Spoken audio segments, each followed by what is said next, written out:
Verset 1. Chapitre entre 21 et 22 le dénombrement et les préparatifs de la construction du temple. Verset 1 à 27 le dénombrement. Comparez 2 Samuel chapitre 24. Satan incita. 2 Samuel attribue cette incitation à Dieu, voir verset 1, note. Verset 3. Son peuple. C'est l'Éternel qui est le vrai roi d'Israël. Verset 5. Sur ces nombres et les différences avec 2 Samuel, comparez 2 Samuel 24.8-10, note. Verset 6. Il n'avait pas compté. Cette omission des Lévites et de Benjamin, qui n'est pas mentionnée dans 2 Samuel chapitre 24, montre que le dénombrement ne fut pas achevé. Une chronique 27.24 remarque expressément que le dénombrement ne fut pas officiellement consigné dans les annales de l'État. Verset 11. Fais ton choix. Littéralement, prends pour toi. Verset 12. 3 ans. 2 Samuel 17 ans. Verset 15. Dieu envoya un ange. La mention de l'ange ici est étrange. Il semble que l'auteur admette l'envoi d'un ange spécial contre Jérusalem, comparé verset 12. Mais il n'y a pas trace de cela dans 2 Samuel et l'on peut supposer une corruption du texte. Les mots ange et Dieu auront été intervertis et il faut lire, l'ange de Dieu étendit sa main. Cela coïncide avec ce qui est dit dans 2 Samuel. Ornan, appelé Arona dans 2 Samuel, deux noms qui en hébreu se ressemblent davantage que dans la traduction. Verset 16. Ce verset manque dans 2 Samuel, qui dit seulement que l'ange était près de l'air et que David le vit. Il n'est rien dit non plus dans 2 Samuel de la part que les anciens ont pris à l'humiliation de David.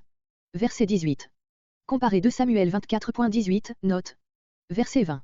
Ce verset donne des détails que ne renferme pas 2 Samuel, Ornan voit l'ange, ses 4 fils sont avec lui, il est occupé à fouler du blé. Mais la forme actuelle de notre verset est probablement une corruption du texte de 2 Samuel, résultant de la substitution par un copiste postérieur des mots l'ange, Amaléacha le roi, Amélec, que les Septante ont encore lu dans le texte des Chroniques. Dans sa forme première, notre verset ne décrivait sans doute que l'apparition du roi encore éloigné, tandis que le verset 21 dépeint d'une manière plus précise l'arrivée de David tout près d'Ornan. Verset 22. D'après 2 Samuel, Ornan questionne d'abord David sur le but de sa venue. Pour l'argent qu'il vaut. Comparez Genèse 23.9. Toute la scène de l'achat de la caverne de Macpéla peut être ici comparée. Verset 23. 2 Samuel ne mentionne pas le blé pour l'offrande. Verset 25. 600 cycles d'or, environ 10 kg d'or. 2 Samuel ne parle que de 50 cycles d'argent. Comparez sur cette divergence 2 Samuel 24.24, note. Verset 26. En faisant descendre le feu du ciel. De la sorte cet autel reçut la même consécration que celui du sanctuaire mosaïque, Lévitique 9.24. Verset 27. Plus dramatique et populaire que 2 Samuel 24.25. L'auteur des Chroniques fait jouer à Satan, verset 1, et à l'ange un rôle que 2 Samuel ne signale pas. Verset 28.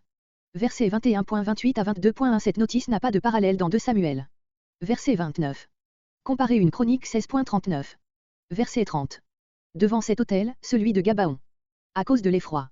La peste avait sévi sans obstacle à Gabaon et y avait fait, comme dans tout le reste du pays, de nombreuses victimes, tandis qu'elle s'était arrêtée à l'ère d'Ornan.